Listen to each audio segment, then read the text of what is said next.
आज हम हिंदी व्याकरण का एक महत्वपूर्ण बिंदु समझेंगे, शब्द, पद और पदबंध।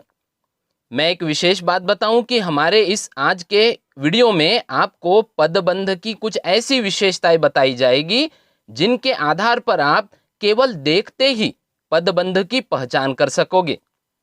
यदि आपको यह संपूर्ण बातें समझ लेनी है तो वीडियो पूरा देखें, सब्सक्राइब करें, लाइक करें और शेयर करें। सर्वप्रथम हम समझेंगे कि शब्द किसे कहते हैं। शब्द की परिभाषा कुछ इस प्रकार है, एक से अधिक वर्णों के मेल से बने सार्थक वर्ण समूह को शब्द कहते हैं। यानी जिसमें सार्थक वर्णों का समूह हो उसे शब्द कहेंगे। इसे हम सरल शब्दों में इस प्रकार भी कह सकते हैं कि जिसका प्रयोग स्वतंत्र रूप से किया जाता हो, वही वर्णों का सार्थक समूह शब्द कहलाता है ना। जैसे अयान, परी, समी आदि, ये स्वतंत्र शब्द है। अयान, इसमें अ या न तीन अलग अलग वर्ण आकर आपस में मेल कर रहे हैं और एक सार्थकता दर्शा रहे हैं। उसी प्रकार परी, समी आदि शब्दों से पता चलता है कि यह वर्णों का मेल है और सार्थक वर्ण समूह है, इसीलिए इसे शब्द कहेंगे। शब्द की परिभाषा तो हमने समझ ली, परंतु अब हमें समझना है शब्द के कितने प्रकार होते हैं, कितने प्रकार के शब्द हैं। इनमें है दो प्रकार, अविकारी या अव्यय जिसे कहेंगे, और दूसरा है विकारी। अविकारी या अव्यय किसे कहेंगे कि जिनमें लिंग, वचन, कारक, काल आदि के कारण कोई परिवर्तन नहीं आता, वे अपनी स्थिति में ही रहते हैं, उनमें परिवर्तन नहीं आता, बदलाव नहीं आता। फिर ऐसे कौन कौन से शब्द है? क्रिया विशेषण, समुच्चय बोधक, संबंध बोधक, विस्मयादि बोधक, इन्हें कहेंगे अविकारी या अव्यय। शब्द का दूसरा भेद है विकारी। विकारी का अर्थ होता है कि इनमें लिंग, वचन, कारक, काल के कारण परिवर्तन आ सकता है, ये बदल सकते हैं। फिर ये कौन कौन से होते हैं शब्द? संज्ञा, सर्वनाम, क्रिया विशेषण आदि। अब हम समझेंगे पद किसे कहते हैं। जब कोई शब्द स्वतंत्र न रहकर व्याकरण के नियमों में बंध जाता है तब वह शब्द पद बन जाता है। व्याकरण के नियमों में बंधना, है ना। व्याकरण के नियमों में बंधने का अर्थ क्या है? जब कोई शब्द लिंग, वचन, क्रिया, कारक आदि में जब पिरो दिया जाता है, बांध दिया जाता है, तब वे शब्द पद बन जाता है। सरल शब्दों में हम इसे कुछ इस प्रकार कह सकते हैं कि वाक्य में प्रयोग किया गया शब्द पद कहलाता है। जैसे अयान, परी और समी अच्छे दोस्त है, इस वाक्य में प्रयोग किया गया प्रत्येक शब्द अब स्वतंत्र नहीं है, ये वाक्य में लिंग, वचन, क्रिया, कारक इनमें पिरो दिया गया है, बांध दिया गया है, व्याकरण के नियमों से बंधा हुआ है। इस कारण इस वाक्य में प्रयोग किया गया प्रत्येक शब्द अब पद है। चलिए अब हम समझते हैं शब्द और पद में अंतर। शब्द यह स्वतंत्र होते हैं, यह शब्द की सबसे बड़ी विशेषता है कि यह स्वतंत्र होते हैं, और जो पद होते हैं ये वाक्य में प्रयुक्त होते हैं, ये स्वतंत्र नहीं होते। शब्द और पद में दूसरा महत्वपूर्ण अंतर है कि शब्द का केवल अर्थ परिचय होता है, परंतु जो पद होता है इसका व्याकरणिक परिचय होता है। व्याकरणिक परिचय किसे कहते हैं पता है? कोई शब्द जब वाक्य में प्रयोग हो जाता है तो उस शब्द का उस वाक्य में क्या अस्तित्व है, वे पुल्लिंग है क्या, स्त्रीलिंग है, संज्ञा है या सर्वनाम है, एक वचन है या अनेक वचन है, इस प्रकार की जब शब्द की जानकारी दी जाती है उसे उस शब्द का व्याकरणिक परिचय कहा जाता है। हम उसे पद परिचय कहेंगे। शब्द और पद में तीसरा महत्वपूर्ण अंतर यह है कि शब्द का मूल रूप कायम रहता है। जो शब्द होता है ना, इसका मूल रूप कायम रहता है, वो बदलता नहीं। परंतु जो पद होता है इसका लिंग, वचन के अनुसार पद का रूप बदल जाता है।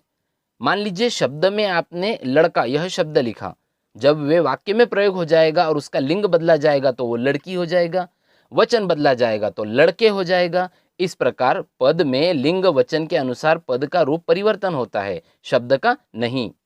इनमें एक और महत्वपूर्ण अंतर है, और वह है कि शब्द का मूल अर्थ एक होता है। जो शब्द होता है इसका मूल अर्थ एक होता है। जैसे धनी शब्द यहाँ पर है, इसका अर्थ पति है या अमीर है हम समझ नहीं पाते, परंतु इसका मूल अर्थ है और वो एक ही है ना। परंतु यही शब्द जब पद में प्रयुक्त हो जाएगा तो पद का प्रसंगानुसार अर्थ होता है। यानी यही शब्द यदि किसी वाक्य में प्रयोग हो जाए तो वो जिस प्रसंग में प्रयोग होगा उस प्रसंग के अनुसार उसका अर्थ होगा। जैसे उदाहरण स्वरूप यहाँ पर दो उदाहरण दिए हुए हैं। पहला उदाहरण हम समझते हैं, पता नहीं मेरे धनी कब घर आएंगे।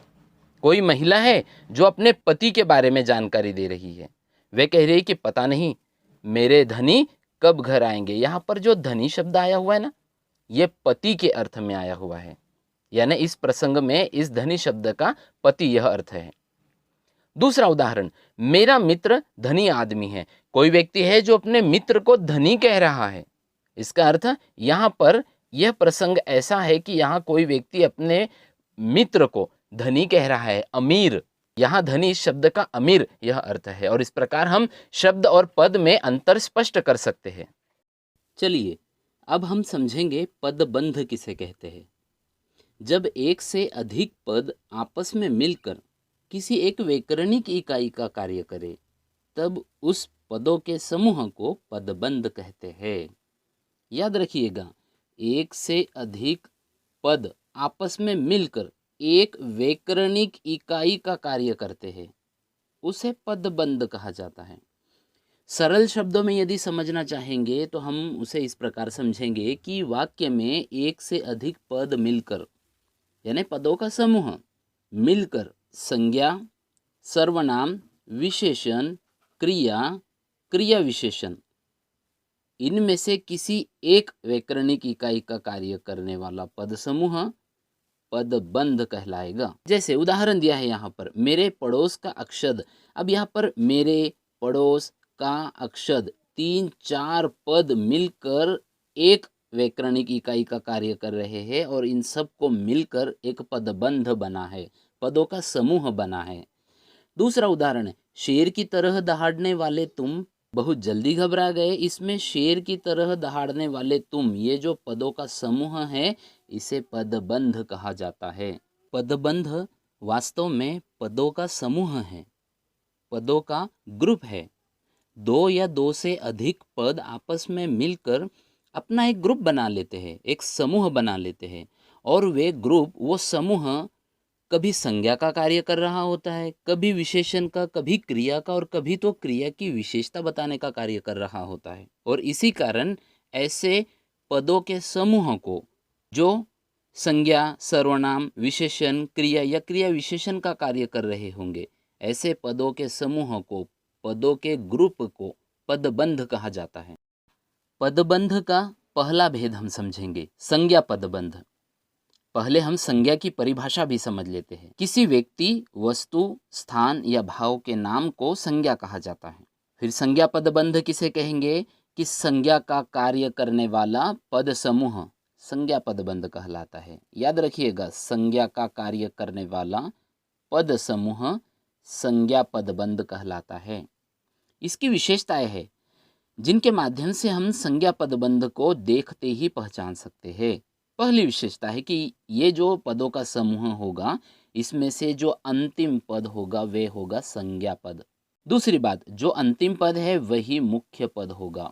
और तीसरी बात, यह जो मुख्य पद है इस पर जो अन्य पद है ये निर्भर होंगे, डिपेंड होंगे। उदाहरण के माध्यम से हम समझेंगे। जैसे राम ने लंका के राजा रावण को मारा। इस वाक्य में यदि आप ध्यान दे रहे होंगे तो आपको पता चलेगा लंका के राजा रावण, इन पदों ने आपस में मिलकर एक व्याकरणिक इकाई का कार्य किया है और इसमें से इन पदों के समूह में जो अंतिम पद है रावण, यह क्या है? संज्ञा पद है और यह इस पद के समूह में मुख्य भी है। और यह जो अन्य पद है लंका के राजा, यह सब की सब रावण इस संज्ञा पद पर निर्भर है, डिपेंड है और इसीलिए यह संज्ञा पदबंध कहलाएगा। दूसरा उदाहरण हम समझते हैं। उस गांव के लोग देवता समान है। यहाँ भी लोग ये संज्ञा पद है। उस गांव के ये जो अन्य पद है ये लोग इस पद पर निर्भर है और लोग, ये जो इस पद समूह का अंतिम पद है यह संज्ञा पद है, यही मुख्य है और अन्य पद इस पर निर्भर है। और इसीलिए ये सभी की सभी पद आपस में मिलकर संज्ञा पद बंध का कार्य कर रहे हैं। उपरोक्त वाक्यों में रावण और लोग दोनों रेखांकित पद बंध के अंतिम पद और मुख्य पद है एवं संज्ञा पद है, और अन्य रेखांकित पद उन पर आश्रित है, इसीलिए यह संज्ञा पदबंध कहलाएगा। परीक्षा में कभी कभी आपको केवल वाक्य दिया जाएगा, उसे अधोरेखित कर कर नहीं दिया जाएगा, रेखांकित कर कर नहीं दिया जाएगा। तब हम उनमें से संज्ञा पदबंध को कैसे पहचानेंगे? इसीलिए संज्ञा पदबंध की गतिविधि यहाँ पर दी गई है, हम उसे हल करने की कोशिश करते हैं। पहला उदाहरण है, मेरे बचपन का दोस्त अजय डॉक्टर है। कहीं कोई पद पदबंध रेखांकित नहीं है। अब हमें पहचानना है कि इसमें से संज्ञा पदबंध कौन सा है। तो हमने उसकी विशेषताएं पढ़ी है। सबसे पहले कि जो पदों का समूह होगा उसमें से अंतिम पद यह संज्ञा पद होगा, वही मुख्य होगा और अन्य पद उस पर निर्भर होंगे, डिपेंड होंगे। समझ रहे हो? तो ऐसा कहाँ से कहाँ तक हो सकता है फिर? मेरे बचपन का दोस्त अजय। अब यदि आप यहाँ देख रहे होंगे तो अजय ये संज्ञा पद है, अंतिम पद है और वे मुख्य है, और मेरे बचपन का दोस्त ये सब के सब अजय इस संज्ञा पद पर निर्भर है, इसलिए ये संज्ञा पदबंध है। अगला उदाहरण है, मुझे सेब, अंगूर और आम पसंद है। इसमें भी जो अंतिम पद है वो आम होना चाहिए और अन्य पद उस पर निर्भर है, ये स्पष्ट हो जाता है और इसीलिए ये संज्ञा पदबंध है। अगला उदाहरण हम समझते हैं, रिया की सहेली समीक्षा आ गई। अब आप इसे आसानी से पहचान सकते हो क्योंकि दो उदाहरण हमने हल किए हैं, है ना। अंतिम पद संज्ञा पद होना चाहिए, अन्य पद उस पर निर्भर होने चाहिए, तब वे संज्ञा पद बंद होगा। तो अंतिम पद जो संज्ञा है वो कौन सा होगा फिर? समीक्षा। और अन्य पद रिया की सहेली, ये समीक्षा इस संज्ञा पद पर निर्भर है, डिपेंड है, इसलिए यह संज्ञा पदबंध है। इसी प्रकार आगे कुछ उदाहरण दिए गए हैं, आप इन्हें हल करने की कोशिश करें। सर्वनाम पदबंध।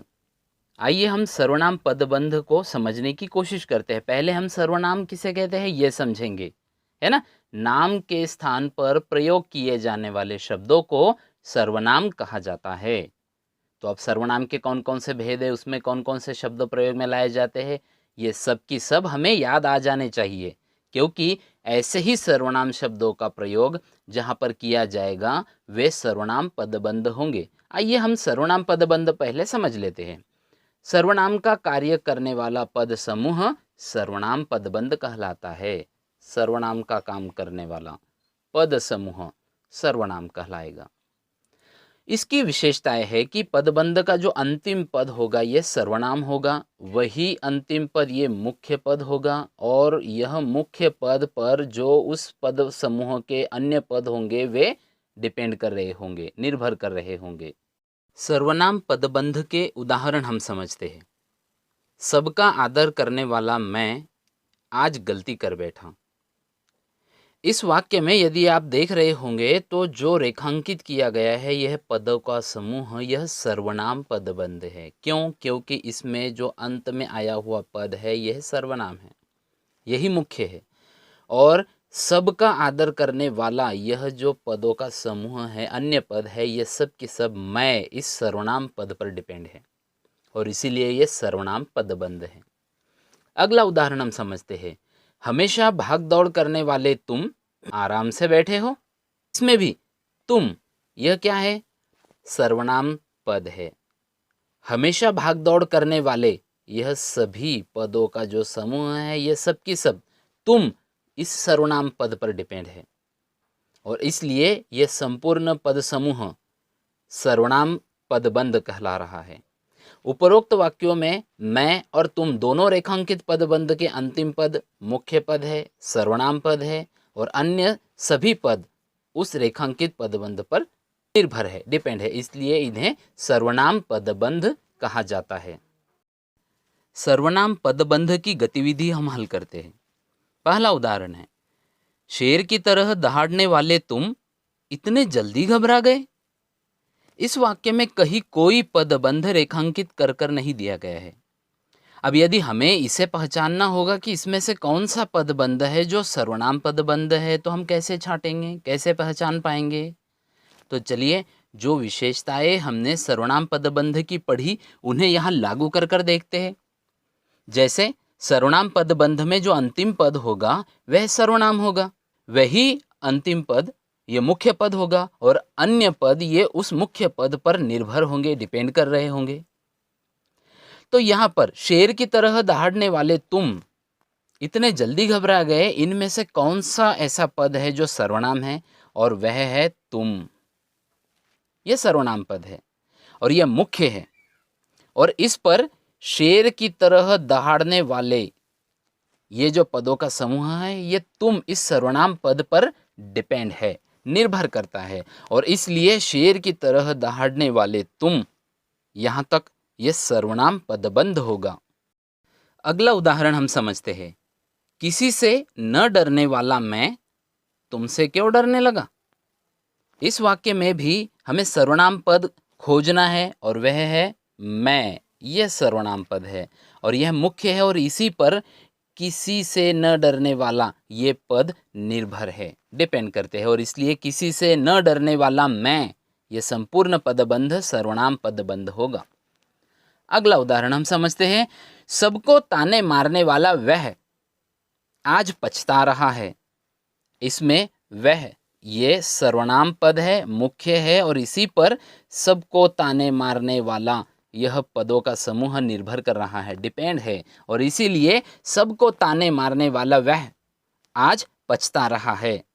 इसमें से सबको ताने मारने वाला वह ये संपूर्ण पदों का जो समूह है ये सर्वनाम पदबंध का कार्य कर रहा है, और इसीलिए इसे सर्वनाम पदबंध कहा जाएगा।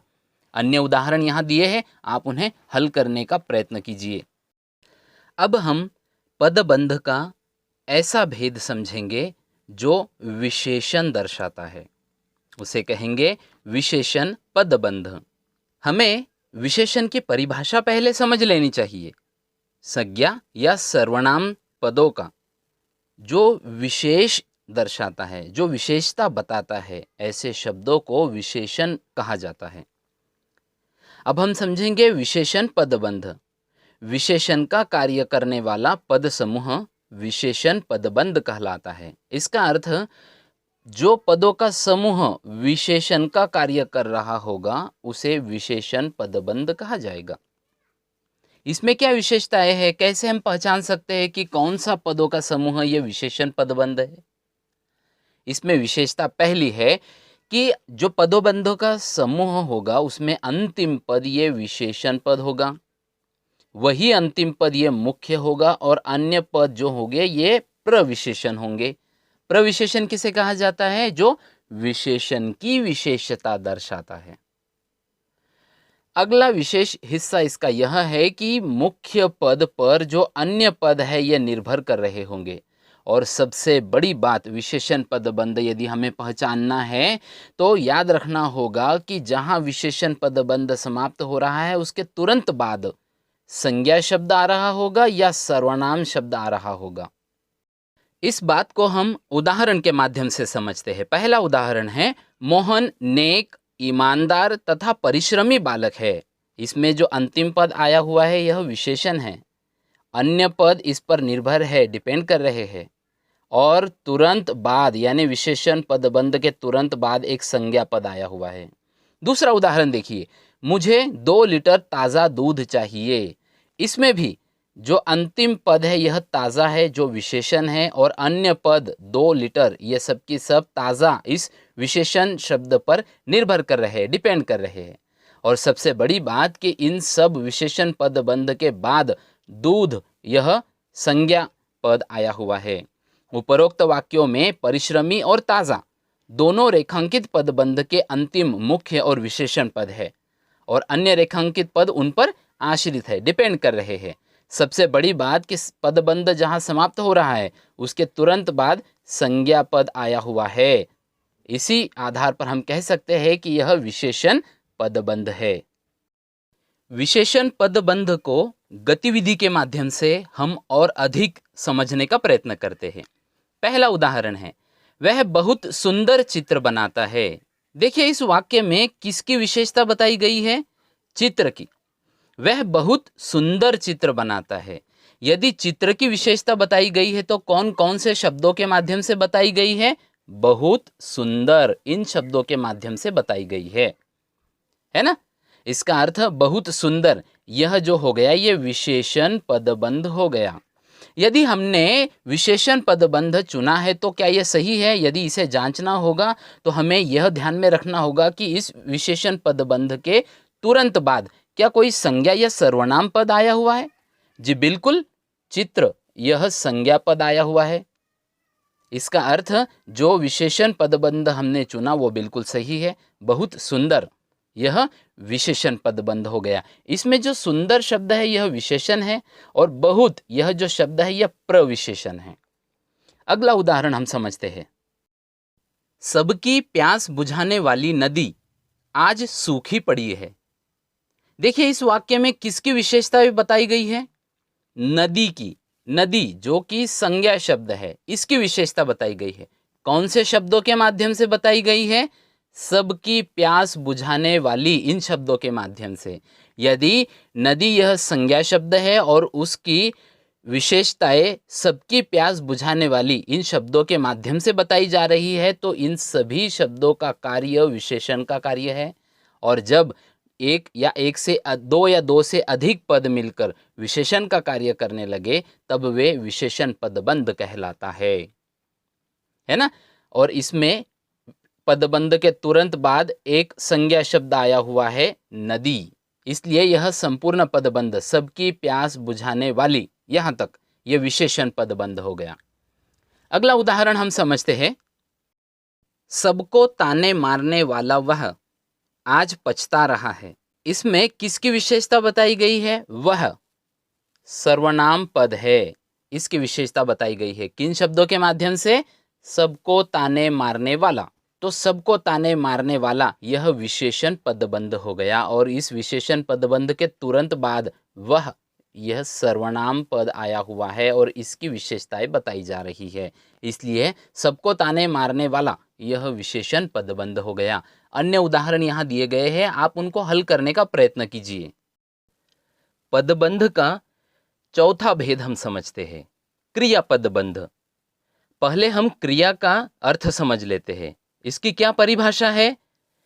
जिन शब्दों से क्रिया के होने, क्रिया के करने या क्रिया के करवाने का बोध हो, अर्थ मिले, उन शब्दों को क्रिया शब्द कहा जाता है। अब हम क्रिया पदबंध समझेंगे। क्रिया का कार्य करने वाला, याद रखिएगा, क्रिया का कार्य करने वाला पद समूह क्रिया पदबंध कहलाता है। यानी ऐसा पदों का समूह जो आपस में मिलकर क्रिया का कार्य कर रहा हो, उन पदों के समूह को क्रिया पदबंध कहा जाएगा। इसमें इसकी कुछ विशेषताएं हैं जिनके माध्यम से हम देखते ही क्रिया पदबंध को पहचान सकते हैं। फिर ये विशेषताएं कौन कौन सी है? पहली कि पदबंध की जो शुरुआत होगी ना वह मुख्य क्रिया से होगी। याद रखिएगा, जो शुरुआत होगी वो मुख्य क्रिया से होगी। और दूसरी विशेष बात यह है कि जो मुख्य क्रिया है उसके तुरंत बाद जो क्रिया आएगी वह सहायक क्रिया होगी, यानी मुख्य क्रिया को सपोर्ट करने वाली क्रिया होगी। और तीसरी विशेष बात इसमें यह है कि जो सहायक क्रिया है यह मुख्य क्रिया पर आश्रित होगी, डिपेंड होगी। आइए इसी बात को हम उदाहरण के माध्यम से समझने का प्रयत्न करते हैं। पहला उदाहरण है, अजय तो चलता ही जाता है। यदि आप ध्यान दोगे तो आपको पता चलेगा इस वाक्य में मुख्य क्रिया कौन सी है? चलने की। चलता ही जाता है यानी चलने की मुख्य क्रिया है। और जाता यानी जाना, है यानी होना, अस्तित्व होना किसी का, ये क्या है? सहायक क्रिया है। और इसीलिए चलता यह मुख्य क्रिया होने के कारण पदबंध की शुरुआत यहां से हुई है। और जाता है यह सहायक क्रिया होने के कारण यह क्रिया चलता इस मुख्य क्रिया पर डिपेंड है। अजय तो चलता ही जाता है। दूसरा उदाहरण है, वह पढ़कर खाना खाकर सो गया। वास्तव में मुख्य क्रिया इस वाक्य में कौन सी है? सोना, सो गया। अब मुख्य क्रिया है सो और गया यानी जाना, ये कौन सी है? सहायक क्रिया है जो वाक्य के अंत में आई हुई है।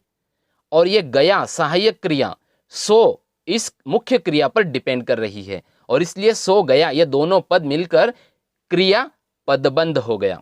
उपरोक्त वाक्यों में चलता और सो दोनों रेखांकित पदबंध की मुख्य क्रियाएं हैं और अन्य रेखांकित पद उन पर आश्रित है यानी डिपेंड है।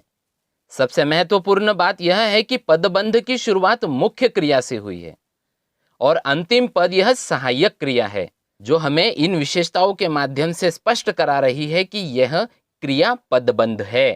क्रिया पदबंध को अधिक स्पष्ट करने के लिए कुछ गतिविधियां यहाँ पर दी गई है, हम उन्हें हल करने की कोशिश करते हैं। पहला उदाहरण हम समझते हैं, तालाब का पानी सूखता जा रहा है।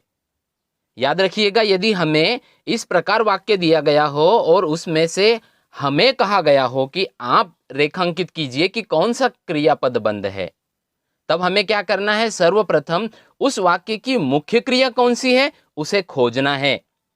तालाब का पानी सूखता जा रहा है, इसमें मुख्य क्रिया कौन सी है? सूखना। सूखता मुख्य क्रिया है। यदि हमें पता चल गया सूखता यह मुख्य क्रिया है, तो यहां से हमारे पदबंध की शुरुआत होगी, जो उसके बाद वाली सहायक क्रिया समेत होगी।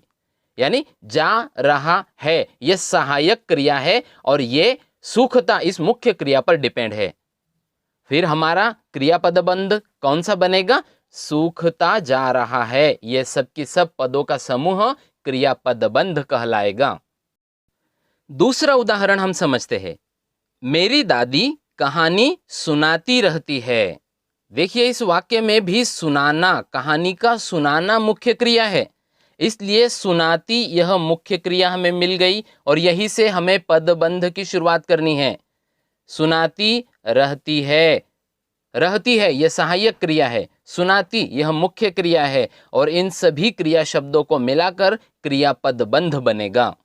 अगला उदाहरण हम समझते हैं, पतंग हवा में उड़ती चली गई। पतंग के उड़ने की मुख्य क्रिया है, इसलिए उड़ती यह मुख्य क्रिया हमें मिल गई और यही से चली गई यह सहायक क्रिया भी हमें मिली और उड़ती चली गई यह संपूर्ण क्रिया पदों का जो समूह है यह हमें दर्शा रहा है कि यह क्रिया पदबंध है। अन्य और उदाहरण यहाँ पर दिए गए हैं, आप उन्हें हल करने का प्रयत्न करें। पदबंध का अंतिम भेद हम समझेंगे, क्रिया विशेषण पदबंध। क्रिया विशेषण की पहले परिभाषा आपको बता दूं कि क्रिया की विशेषता बताने वाले शब्दों को क्रिया विशेषण कहा जाता है। यानी क्रिया तो हो रही है, पर किस प्रकार, कैसे हो रही है, वो बताने वाले शब्दों को क्रिया विशेषण पद कहा जाता है। अब हम समझेंगे क्रिया विशेषण पदबंध। तो क्रिया विशेषण का कार्य करने वाले पद समूह को क्रिया विशेषण पदबंध कहा जाता है। यानी कि जो पदों का समूह क्रिया की विशेषता दर्शा रहा होगा, ऐसे पदों के समूह को क्रिया विशेषण पदबंध कहा जाता है। इसकी विशेषताएं है, हमें याद रखनी होगी कि जो पद बंध होगा क्रिया विशेषण, उसका जो अंतिम पद होगा वह क्रिया विशेषण होगा, वही मुख्य होगा और वे क्रिया से पहले आएगा। दूसरी बात, अन्य पद यह उस मुख्य क्रिया विशेषण पद पर आश्रित होंगे, डिपेंड होंगे।